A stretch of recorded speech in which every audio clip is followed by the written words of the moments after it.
Ang mabuting balita ng Panginoon ayon sa Apokalipsis.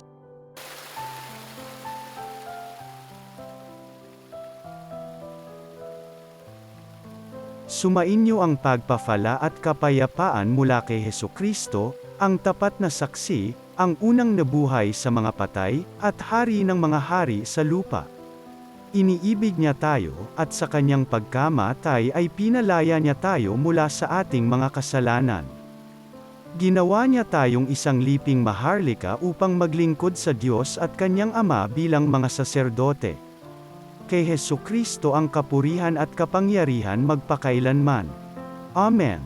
Pakatandaan ninyo, darating siyang nasa mga alapaap, makikita ng lahat, pati ng umulos sa kanyang tagiliran, dahil sa kanya, iiyak ang lahat ng lipi sa lupa. Magkakagayon nga. Amen.